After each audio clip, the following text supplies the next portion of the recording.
obwassa bwange bwava mu kukola nga Ssaabasajja Kabaka Ronald Muwenda Mutebi II yennyini mu Lubiri Ebbanda yakakasiza nti obwamawulire bwe service yo is excellent yennyini wano. So bw'ontyobola obwassa bwange oba otyobodde Kabaka abamu balowooza nti Abazinga yeyampa. No, the Kabaka of Uganda will appreciate my service as a journalist in Banda long before 1999.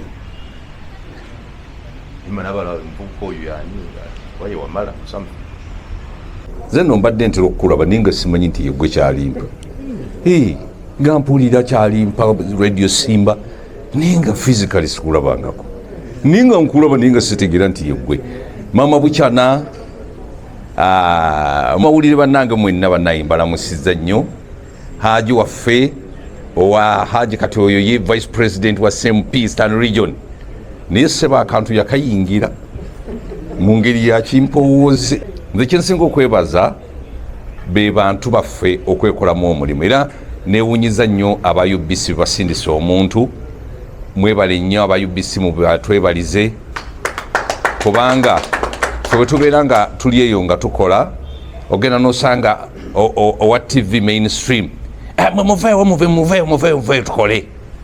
Naye munnange bagenda okutuuka okuweereza amawulire ekawungeezi nga tuwakyayagala naggalaba nga twagajunguludde dda twagafulumizza dda naye nga mu musango wali ku siini beefuula ab'ekitalo. So aba UBC mwebale kujja, mwebale nnyo, mwebale kulicognizinga era nga mu Uganda nga Muyanga Lutaaya bwayogedde bannange digital media ewambye ekintu.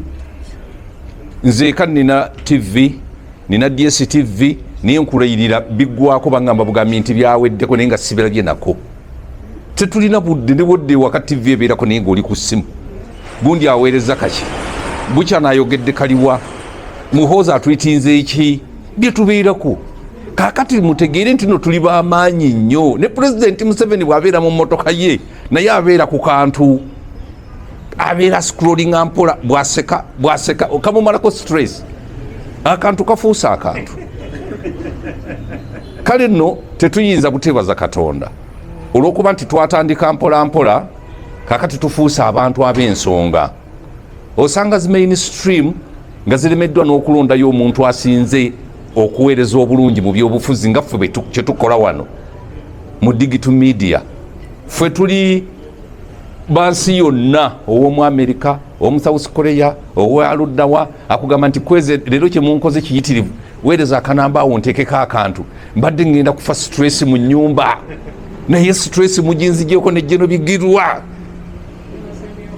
kwegamba n'olaba nga abantu abadde agenda okwetuga leero ne tumuyamba wakiri yeetugeko olunaku olukola ki olunaddako naye ng'olwaleero aluyiseemu. Bwe twogera ku nsonga ezikwata ku DNA nalowooza nti ye abaana be bonna babatwala bonna babakebera agenda okulaba ng'ate tuleeseyo n'abalala be bajjako abaana naga nti sirinzekka abadde agenda okwewa obutwa naga nti ne gundi wamma ababe babatwala n'awona. Bwe bamutwala mu basement ne bamukuba emiggo n'akomawo naga nti nze nfudde agenda okulaba nti jeno bigirwa nti nze nali nnimbira wali ejjovu ng'ate omulala bamukubira wali.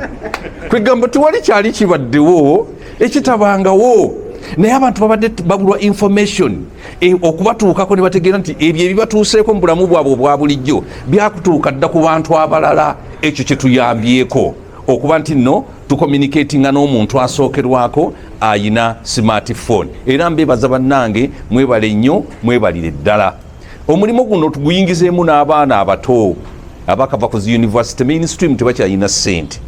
Nabadde nina omwami omu naliko manager we ku KBS radio Kamuli nga akola studios wano Ntinda nanga nti banne mwami kwezi mfe mwatumalako emirimu ebirango tetukyalina wadde naaka ebirango bijja wammwe konze ye tewakyali abawuliza ni ayina obudde nga ne radio kakati baziteekamu motoka baziteekamu radio za digital oli anyiga bunyizi n'awuliri n'agenda ng'awuliriza kwezi n'ejjeno bigirwa twogera bwasanyuka agenda n'okutuuka emasaka nga tategedde nti atuuse naye akati gw'otandika omuteerako byoyogera tabitegeera oyogera byekamuli akutterwa emasaka kati anabitegeera ddi niffe tukube ekintu nga kikwata ku buli muntu yenna, kikwata ku Bukyana, nekikwata ku Furufiga, nekikwata ku ani, buli omu n'afuumuula byafuumudde, ne tutambulira Oluswa Luwemba naye olwaba twamuleeta mu kantu ensi nkulu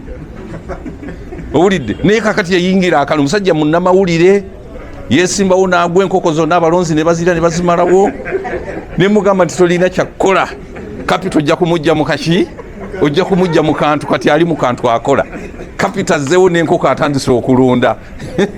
So akantu kano kalimu ssente bw'obanga okakoze bulungi. Ate ssente zetufuna mu kantu kano sigamba nti no ziweddeyo, zikyaliyo. Gwe ne bw'otaakakolera abalala bajja kukakola bo bazifune. Olaba ne Jona akayingira, Jona yakayingira, kati ez'amafuta takyazikaaba. So akantu bannange mwongere mukateekemu amaanyi. Ebigambo ebirala tujja kubifuumuula, naye nyongera okubakubiriza nti tubeere n'empisa. Bwe tuba nga tukola akantu kaffe tuleme kuwemula. Waliwo omuntu omu abakulira DSTV ava kumpeereza wano message naga nti gwe nejjano bigirwa ngamba laba musembererwa okuyingira basement.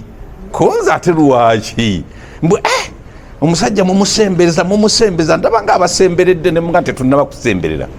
Gwe tawuliza bye twogera, naye gwe genda obyekenneenyi ojja kulaba nga basement tugiri wala nnyo era nga tebasobola natukwatako kugigendamu, kubanga ate naffe tubayambako okugamba abantu obuteekalakaasa baleme kubeera bangi mu basement. Ffe ekiriwo okulyowa abantu myoyo baleme kugwa mu bizibu n'okubalaga ebizibu ffe bye tuzze tugwamu n'abalabi bazze bagwamu, kaakati bo babyewale. Atabyewala yajja okugenda mu basement, naye anaawuliriza ffe bye twogera tosobola kugenda mu basement. Jeno Bigirwa yagenda mu kkooti n'asaba erinnyo lya President Museveni, era bwe yalisaba ne bamusindikira Kiryowa Kiwanuka omusango, Jeno Bigirwa ne gumumigga. Si weewaawo ne bamusaba akawumbi ka siringisi, naguno gwaka kakyatula ebyokusasula, era fayiro eri eyo Jeno Museveni agikuumye. We tulikolera ebizibu nga bagifuuwako enfuufu nga tugenda. Si weewaawo. So kakati eyo emboozi tugireeta tulabule omulala yandibadde agwa mu kateebe ako nti owange nti omusajja oli teyeemalikirwako.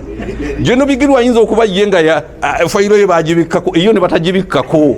Si weewaawo. So tugenda tutegeeza abantu ebintu engeri gye bitambula, naye si kugamba nti oba tuba tuvoola oba tuba tukola tutya. So tugende mu maaso. Ekintu kya muganda wange Muyanga Lutaaya kirungi nnyo, twekolemu omulimu. Ekigudde ewa Owen kiba kigudde wange, ekigudde ku Extreme kiba kigudde ku nze. Tubeere nga tuli omuntu omu, kubanga bino tebiriko nti kuvuganya nga bwe twabeeranga ku radio oli nakuba enkokola oyo kwezi sibu nga batugenda ne ku ndagu nakulogaalogalo mbwe omumiro gulwale mbwoleme kujja. Nze nina station gye nabeerako nga bwolirwa Sunday ngenkeera maani ngamba bubi, ngambeera bubi, omutwe ne gunnuma, musujja ne gunnuma, nga saagala kugenda kukola. Ko madamu nti naye kiki konze simanyi bali wankwatamu neme kugenda kukola.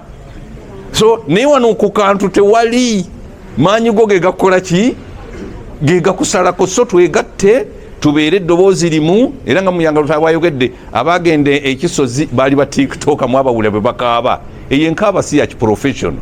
Ffe tetusobola kukaaba bwetu tebannayi. Oli najja n'alanja n'ebyewaka byonna byonna nebyeyalekayo ne sengaawo atakyayambala lugoye asiiba mu mbugo byonna ne babibuulira pulezidenti. Nedda. Wabula maama Nammeere bw'abanga atuuse newankubadde omugenyi omukulu, abaana bano balya mmere tebalya mazzi. Ssebo Jeno Bigirwa maama Nammeere yakayingira ofiisi akyali fresh, tannayonooneka, abeeko akantu kasuula, naffe tutandikire okwo. Mukama abakuume. Olindako okugenda ebyo byebigambo oba okukkulisa akalulu ke walimu twabifollowinga bulungi nnyo ssebo. Gomuggo gukaaba okaaba lugamba tewali kyakkola bwe bityo bikola ki bwe bitambula. Bassebo ne banyabo muzikirize nkozese olulimi lwaffe abeeka basobole okuntegeera bulungi. Ssebo omugenyi omukulu ne maama waife Fanta sebo omukulu nze kuva obuto bwange nga nkwagala nnyo ku radio Simba era nga nze sawa y'amawulire nga njagala naye nga omuntu omu gwe neetaaga okuwulira asoma amawulire mukulu kyalimpa funye akakiso kulabako era ate nebaza Genoyigirwa Moses oba oli awo singa tiniiwe tyandi bwine ku mukulu n'abakulu abali wano nga mama waife asoose wano tweyanziza okuba nti oli mu NRM ayo osazeewo wakoba oti oyidde obe ku mukolo guno.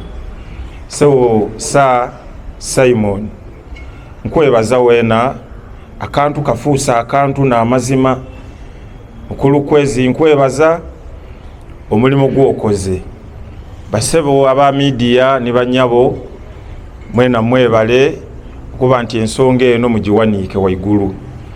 Amayina gange ninze Kavuma Badru era nga ninze pasonero w'omukulu oyo Genoyigirwa Moses. Tuviire Kamuli municipality niwe tusinzirire okuyida wano omukulu oyo gyava Genoyigirwa Moses.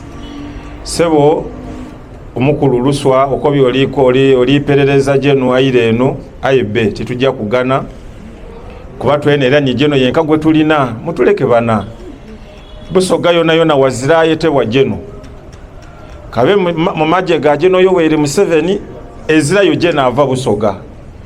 Geno gwe tulinayo ni Genoyigirwa Moses ate ni Kano yena azira tulina mulalo oyo tulina mulalo oyo nali yosobana nimwe mwenda atukiza kalakaniri yakali mu Bible mbu alina ayo simanya alina onakola ki gwe bongera ko alina akatono batola kubayongera kule bana mukatulekere nako twena na katala kaifika tukoze eki ke tulingirire ntambwire niba nange baida kweyogera kubona mulala nga batumaliriza basebo ne banyabo zendi ensonga ndala nti munsi muno wazira atuuka ku buwanguzi okutola ngalimu ebintu nga 2 oba 3 ebintu nga 2 oba 3.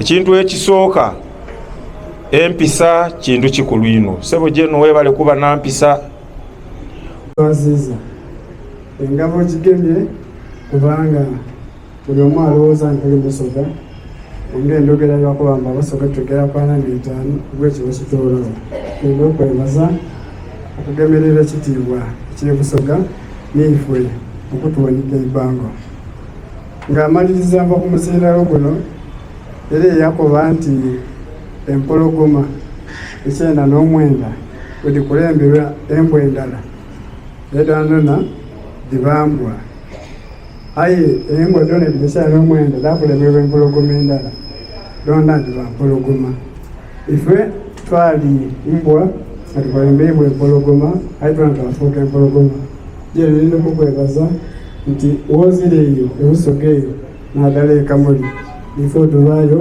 nga tugangaza twebaza ino mbendeza omukolo omulungi.